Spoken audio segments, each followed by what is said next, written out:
With the Middle East in constant turmoil, many Bible interpreters are speculating whether the Jewish temple would be rebuilt in the next months and years.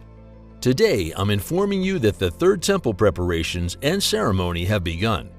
While the news of the Third Temple's construction is met with joy and praise to God, many people question the Third Temple's role in fulfilling Bible prophecies.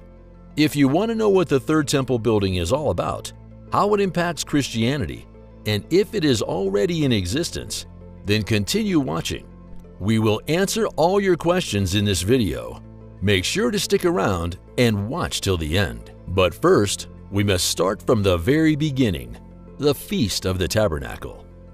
The Feast of the Tabernacles, also known as Sukkot, or the Festival of Tents or Booths, is a Hebrew feast celebrated by the Israelites to commemorate their liberation from Egypt by the mighty hand of God. You may have noticed outdoor huts popping up all over the city this week. The temporary structures are called sukkahs and are part of the Jewish holiday of Sukkot. High after Yom Kippur, it is a celebration. It is all about joy.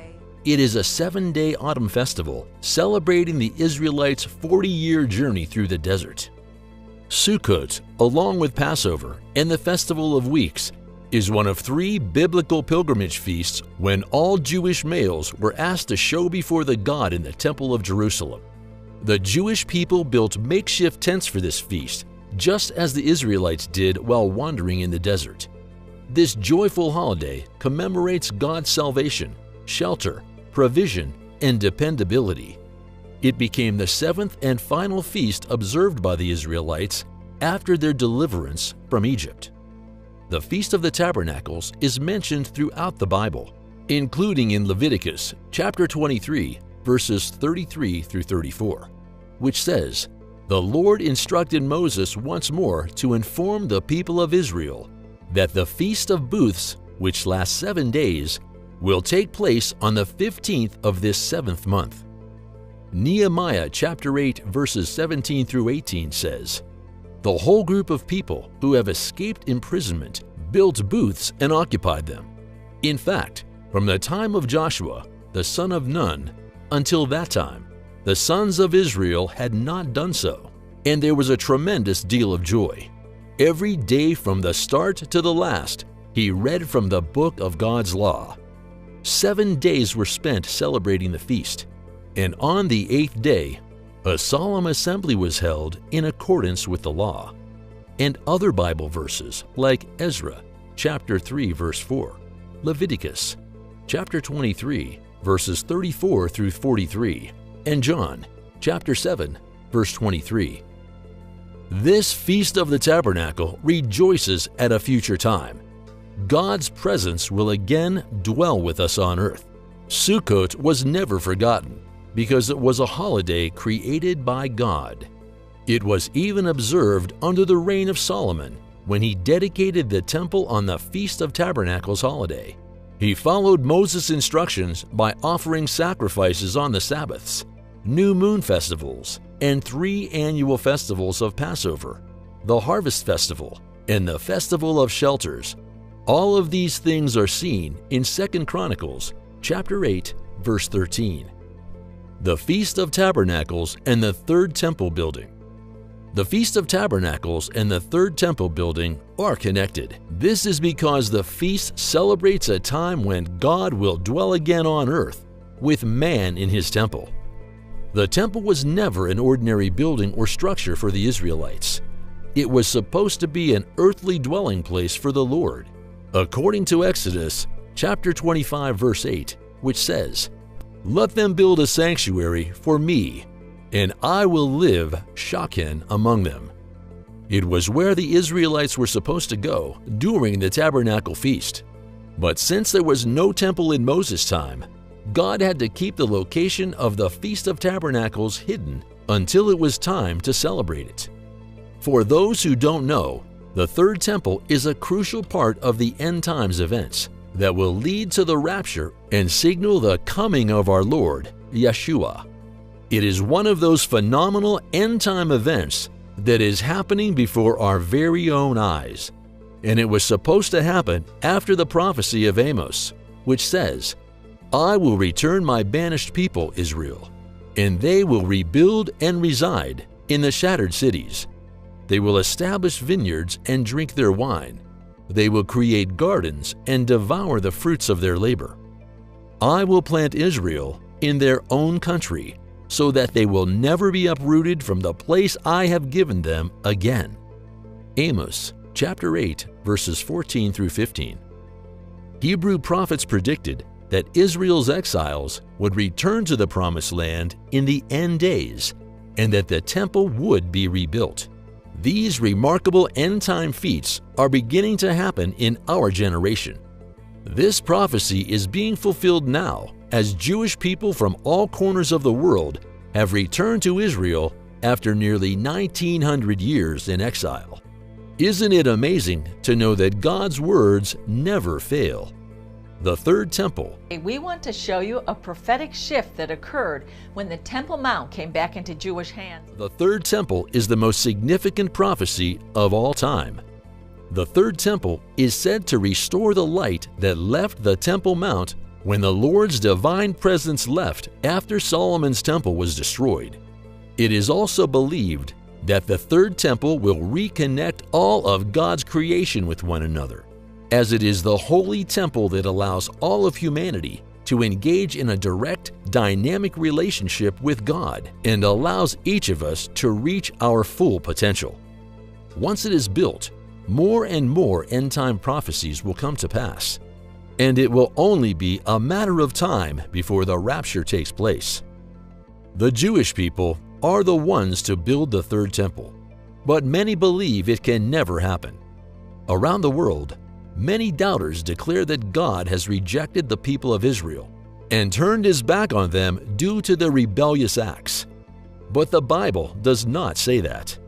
Instead, it says God can never abandon his people forever, as it is seen in Isaiah chapter 41, verse 9, which says, "You, Israel, my servant, Jacob, whom I have chosen, descendant of Abraham, my friend, you whom I have summoned from the ends of the world, saying to you, you are my servant, I have chosen you, and have not rejected you." Isaiah chapter 43, verses 5 and 6 also speaks to the Israelites' return to Jerusalem when it says, "Do not be afraid. I will gather thee from the west and bring thee seed from the east. I will tell the north to give up, and the south not to hold back. Summon my boys from far away, and my girls from the ends of the world." This Feast of the Tabernacle rejoices that at a future time, God's presence will again dwell with us on earth. Sukkot was never forgotten because it was a holiday created by God. It was observed under the reign of Solomon, who followed Moses' instructions by offering sacrifices on the Sabbaths, new moon festivals, and the 3 annual festivals of Passover, the Harvest Festival, and the Festival of Shelters. 2 Chronicles chapter 8, verse 13. The prophecies. The fulfillment of God's words or prophecies written in the Bible is beginning to happen, with some starting as crises in the Middle East and other parts of the world.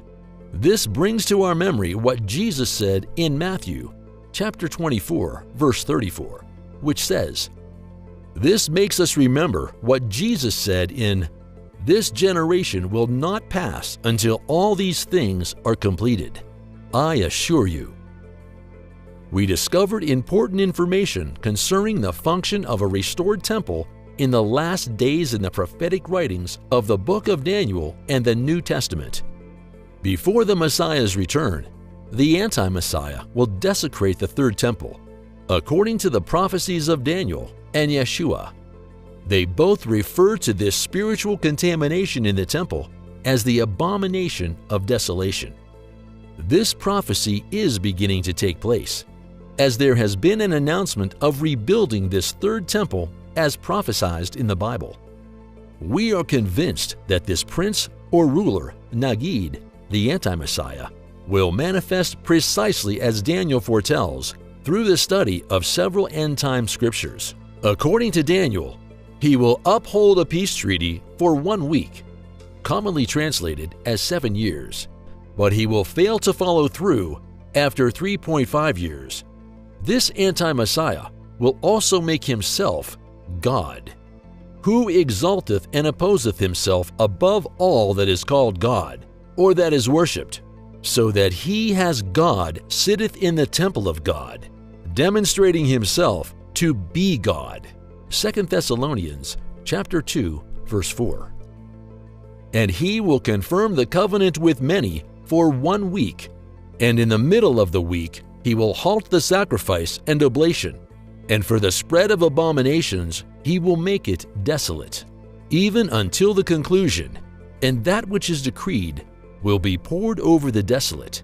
Daniel chapter 9, verse 27. The preparation of the Third Temple. The two primary Jewish groups in charge of making preparations for the Third Temple and the restoration of sacrifice worship are the Temple Institute, the Temple Mount, and Eretz Yisrael Faithful Movement. Other organizations also have their plans. However, the main reasons for the Third Temple's preparation are to restore God's divine presence that left this world at Temple Mount as seen by the prophet Ezekiel. And in my sight, the cherubim spread their wings and rose from the ground. And when they went out, the wheels also were beside them. And everyone stood at the door of the Lord's house, east gate. And the glory of God of Israel, Ezekiel chapter 10, verses 18 and 19. And to help all humanity have a strong relationship with God. Through heavenly revelation, Ezekiel also glimpsed the restoration of God's eternal and unchanging habitation on the Temple Mount in the holy city of Jerusalem. The gate facing east was where the glory of the Lord entered the temple. In the temple, I overheard someone speaking to me. "Son of man, this is the location of my throne and the location of the soles of my feet," he said. "I will always reside here among the Israelites." Ezekiel chapter 43, verses 4 through 7. Everything needed to make the Third Temple holy and acceptable to God is being created and placed in its proper place. The golden menorah, the 7-branched candelabra, and all the Levitical musical instruments, like the silver trumpets, lyres, and harps, are already made, and they will be used to worship the Lord in the temple, just as King David did 3,000 years ago. In 1 Chronicle chapter 23, verse 5. About 500 Jewish men, said to be direct descendants of Aaron the high priest, are also trained to perform temple duties. And the red heifer, an essential element of the sacrifice, is being bred by Israel as we speak. And it will be used for the ritual purification of the priests and the vessels, so they may formally enter the holiest of the holy areas on the entire earth. As Christians, we must never give up hope. And as we want the rapture to come and the redemption that will happen when the Messiah comes back to earth, we must maintain hunger for the promised land and God's presence in our hearts at all times. The preparation of the Third Temple is happening in our time, and as Christians, we must be confident that this end-time Bible prophecy will be realized very soon, maybe in the twinkle of an eye. But while we look forward to the quick completion of the Third Temple, we would like to hear your thoughts in the comment section.